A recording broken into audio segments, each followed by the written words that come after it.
Radio Publique Africaine.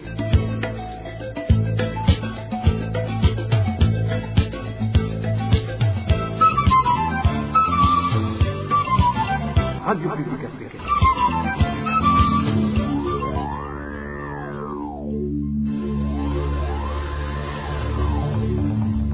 C'est le moment de suivre le journal parlé en français. À la présentation, Eloge Diva, Lemesha. Merci d'écouter la radio publique africaine. Bonsoir et bienvenue dans le journal de ce 9 octobre 2024, dont voici les grands titres. Le chef de la colline Kavumu, situé en commune de Kanyosha, nous sommes en province de Bujumbura, est accusé par des habitants de la localité dénommée Mohambogo de malmener les citoyens de la communauté Watwa. Ces habitants parlent des cas d'arrestations arbitraires dont ces Watwa sont souvent victimes. Vous allez l'entendre au début de ce journal. Et puis les parents des élèves de l'école technique secondaire de Bujumbura dénoncent les menaces proférées à leurs enfants pour leur faire adhérer de force au parti au pouvoir. Sont pointés du doigt certains représentants des élèves connus comme étant des membres du parti CNDD et FDD. Et enfin, nous allons nous rendre au nord du Burundi, plus précisément en province de Muyinga, où la pénurie d'eau qui vient de durer plus d'un mois fait monter les craintes des habitants quant aux maladies liées au manque d'hygiène qui pourraient être causées par cette situation. Voilà pour les titres, le développement c'est dans un instant.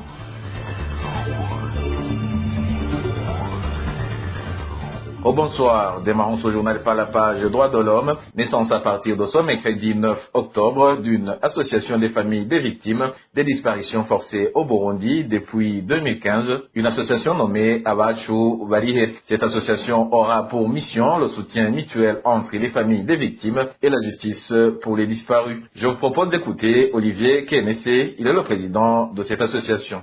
Les missions de notre association sont multiples, mais entre autres, je peux dire que notre association a pour mission de mener un combat jusqu'à ce qu'il y ait justice pour les nôtres qui ont disparu.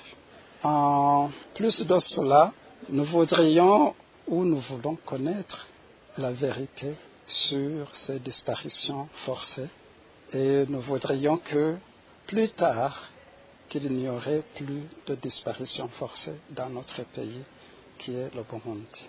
La campagne d'Ondeza, c'est une campagne qui a commencé à faire ce travail sur des disparitions forcées depuis 2016 jusqu'à aujourd'hui. Ça fait presque 8 ans que la campagne d'Ondeza fait ce travail.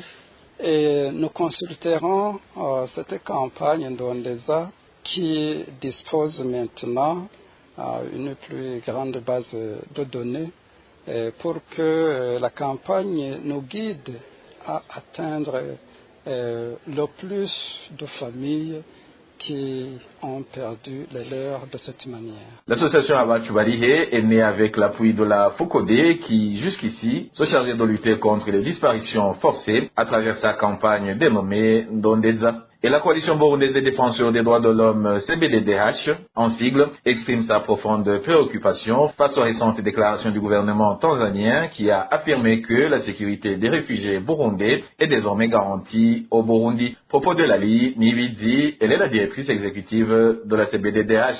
Qui plus est, le responsable adjoint du camp des réfugiés de Nyarugusu a donné lundi dernier un ultimatum aux réfugiés burundais pour s'inscrire en vue de leur rapatriement. Le discours d'un représentant du gouvernement tanzanien pour inciter les réfugiés burundais à rentrer, c'est un discours d'autres ces jours-ci où dernièrement le gouvernement tanzanien, en collaboration avec même le HCR et le HCR spécialement régional, se sont engagés à ne pas forcer les réfugiés burundais à rentrer. C'est un discours qui est contradictoire puisque dernièrement on avait reçu un discours apaisant des autorités de haut niveau qui disent qu'ils ne vont pas forcer les réfugiés à rentrer, qu'ils se conforment aux conventions internationales en matière de protection des réfugiés. Et ce discours, alors, ne rassure pas, montre qu'il y a retour en arrière au niveau de la gestion de la question des réfugiés de Tanzanie. Et nous interpellons le gouvernement de Tanzanie de se ressaisir, de comprendre que la sécurité est une question individuelle. Ce n'est pas le pays d'accueil des réfugiés qui décide de la sécurité ou qui peut conclure qu'il y a sécurité. Surtout que nous avons des informations probant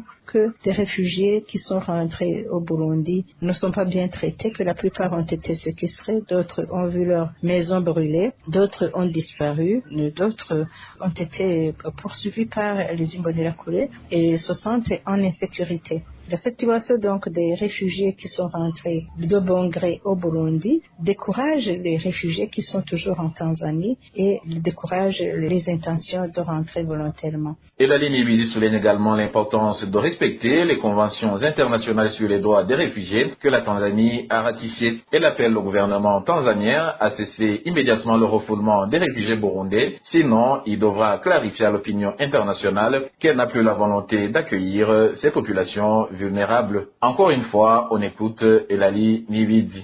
Nous prions donc au gouvernement tanzanien de laisser les réfugiés burundais s'inscrire par volonté et évaluer eux-mêmes leur situation parce qu'ils communiquent avec ceux qui se trouvent au Burundi qui peuvent les encourager ou les décourager. Donc selon les zones, selon les provinces et les communes de provenance de ces réfugiés, il y en a qui peuvent rentrer et d'autres qui ne peuvent rentrer. Et c'est pourquoi nous demandons que le gouvernement de Tanzanie puisse alors se ressaisir et surseoir à cette décision de faire rentrer de force, de surseoir à ces messages de menaces et de fournir aux réfugiés burundais une protection adéquate jusqu'à ce qu'ils puissent rentrer de manière volontaire après avoir évalué la situation de sécurité dans leur pays mais aussi dans leur commune d'origine.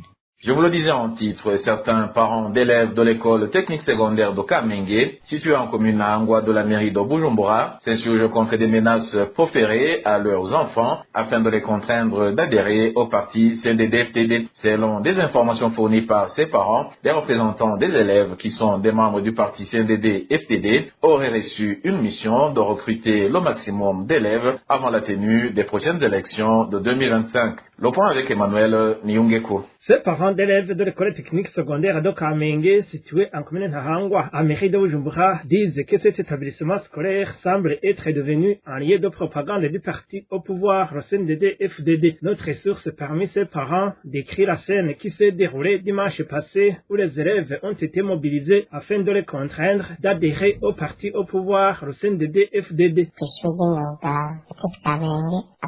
À l'école Kamenge, nos enfants nous disent que les enseignements politiques devancent les missions premières. Dernièrement, en date 10 octobre de cette année, des élèves ont été amenés au siège de la permanence nationale du parti CNDD-FDD en Ngagara pour acquérir des instructions politiques. Il leur a été notifié que ceux qui n'adhèrent pas au CNDD-FDD ne peuvent pas espérer réussir pendant cette année scolaire, que même ceux des classes de 3e terminale n'auront pas de diplôme s'ils n'acceptent pas d'intégrer et de voter pour le compte du CNDD-FDD. Ils croyaient qu'ils étaient venus pour apprendre des connaissances techniques qui les aideront dans l'avenir. Ils ne savaient pas qu'ils étaient venus pour acquérir de la politique.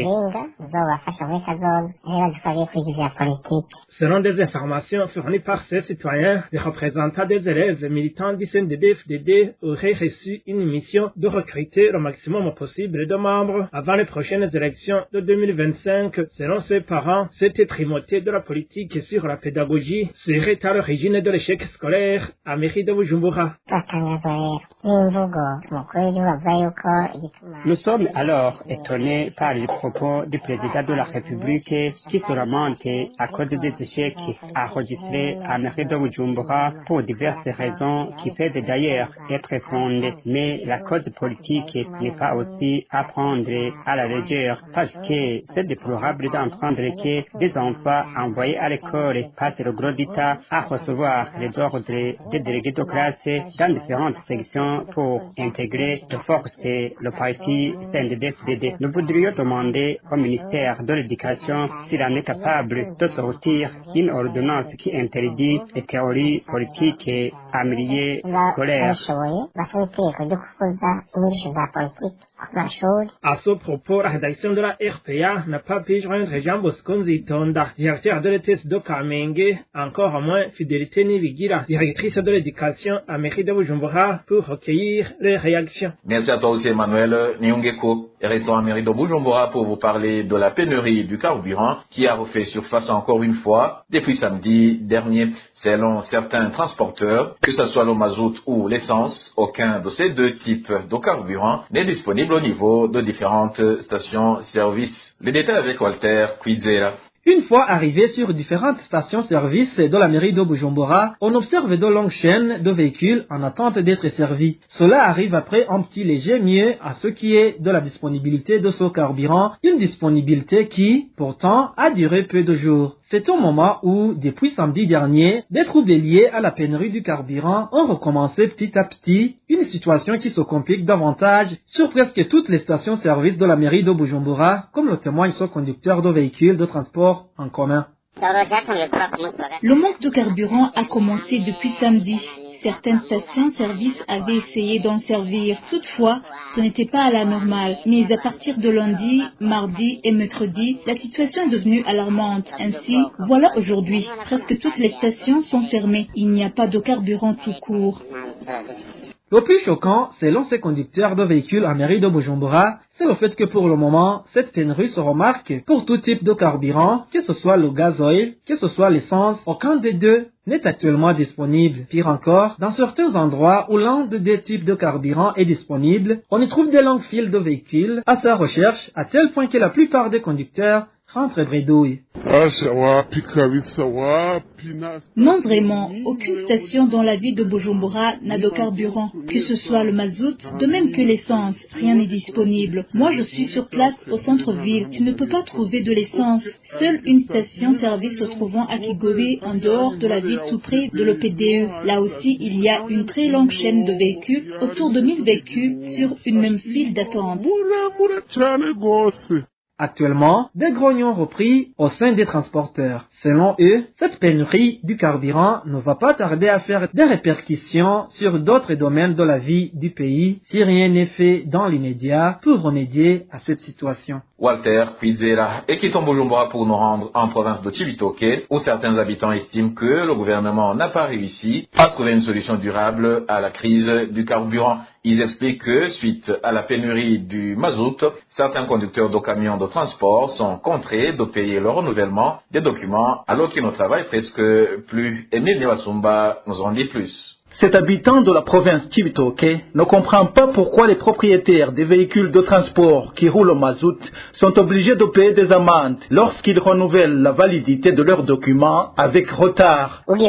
Pour lui, ces amendes ne sont pas justifiées parce qu'il n'y a pas d'activité pour ces véhicules dans cette période de pénurie persistante de mazout. Cet habitant de Cibitoke estime aussi que l'échec du gouvernement sur cette crise de carburant est visible. Il dit que le gouvernement continue de mentir à sa population alors que c'est visible que la situation a dégénéré. Selon lui, si l'on essaie d'analyser la situation, bientôt l'essence et le mazout seront indisponibles. Il dit qu'il ne comprend pas pourquoi ceci arrive alors qu'il y a des hommes d'affaires burundais dans le pays et à l'extérieur du pays qui pourraient être capables d'importer le carburant. Pour lui, le gouvernement joue avec la vie des gens. Depuis de nombreuses années, le pays fait face à des pénuries répétitives de carburant qui provoquent la montée excessive des prix des denrées de première nécessité sur le marché. En page société, s'observe une pénurie d'eau potable dans différentes localités du chef-lieu de la province de Muyinga. Des habitants de ces localités qui se sont entretenus avec la RPA révèlent que même des fois où l'eau devient disponible, elle ne dure que le temps de l'arroser. Elvis Nyomungere nous fait le point. Il est rare d'obtenir de l'eau en provenance des robinets dans les ménages des chefs-lieux de la province de Muyinga, indique certains habitants. Une fois que cette eau devient disponible et recoule des robinets durant les heures avancées de la nuit, selon toujours ces habitants. Cet habitat indique que nombreux parmi ces habitants vont par conséquent chercher l'eau au niveau des marais. Le manque d'eau est devenu un casse-tête ici chez nous à Muyinga, dans le quartier dénommé Mukizungu. L'eau manque énormément. D'autres localités qui connaissent ce problème, ce sont les quartiers Kibogoye et Swahili. La plupart des gens vont puiser l'eau au niveau des marais. Ceux qui ont de l'argent optent à acheter l'eau par bidon de 20 litres. L'eau manque depuis la période de dette. Ceux qui ont les moyens vont acheter l'eau par bidon et le prix est de 1000 francs burundais. Ces habitants, faut savoir qu'ils craignent d'attraper des maladies liées au manque d'hygiène, d'où ils demandent que cette problématique de manque d'eau potable soit résolue. Et dernière nouvelle de ce journal, des habitants de la colline Marambo 2, située en commune Rugombo de la province de Chibitoke, demandent à la régie des eaux de leur remettre l'argent qu'ils ont payé pour acheter le matériel nécessaire afin d'être approvisionnés en électricité. C'est au moment où ils viennent de passer plus d'une semaine sans électricité. Ces habitants considèrent pour le moment qu'ils ont subi un vol de leur argent. Les détails avec Nadège, il a causé. 3 000 francs burundais est la somme que les habitants de deux sous-collines dénommées Oyua 5 et Oyua 6 de la colline Malambo 2, détenteurs des compteurs d'électricité, disent que les autorités locales accompagnées des agents de la régie des eaux les ont obligés de payer pour pouvoir remplacer le matériel électrique endommagé. C'est après plusieurs jours qu'ils voyaient des coupures électriques intempestives ou encore que le courant électrique avait une très grande intensité, ce qui a par conséquent endommagé plusieurs objets électriques de ces citoyens. Et depuis plus d'une semaine, ils vivent dans l'obscurité. Nous avons pu communiquer ce problème car il y a eu aussi dans certains endroits de fortes intensités de courant électrique et qui ont endommagé du matériel électrique tel que les radios, les télévisions. Il y a même des maisons qui ont failli être brûlées. Les agents de la régie des eaux, accompagnés par les autorités locales, ils ont dit que toute personne qui a un compteur d'électricité doit payer une somme de 3 000 francs burundais pour acheter des raccords afin de remplacer ceux qui ont été endommagés sur les poteaux électriques. Ce que ces habitants qualifient de vol, car la régie des eaux devait elle-même acheter le matériel pour remplacer celui qui a été endommagé et qu'elle devait également indemniser les citoyens pour les objets électriques détruits par l'intensité très élevée du courant électrique. Ces habitants demandent plutôt que leur argent leur soit remis. Nous avons alors des doutes car entendre que ce sont les habitants qui doivent payer cet argent. Imaginez collecter 3 000 francs à plus de 100 personnes détenteurs de compteurs d'électricité. On se demande alors si la régie des eaux est plus en mesure d'acheter les raccords. Nous demandons alors que la régie des eaux se ressaisisse et que les personnes qu'elle a envoyées puissent nous remettre notre argent et qu'elle nous indemnise aussi tous nos objets brûlés par le courant électrique. À propos des réclamations des habitants de la colline de Marambo 2, la rédaction de la RPA, nous n'avons pas pu joindre Ichingejeje Georges, le chef d'antenne de la régie des eaux en province de Chibitoke. Et voilà, chers auditeurs de la radio publique africaine, c'est par ce reportage de Nadège Ilakodze que le journal de ce 9 octobre 2024 se termine. Merci pour votre écoute et je remercie également mes collègues de la rédaction et de la technique pour leur parfaite collaboration. À la présentation de ce journal, vous étiez avec Eloge Divin Remecha. Je vous souhaite une excellente soirée.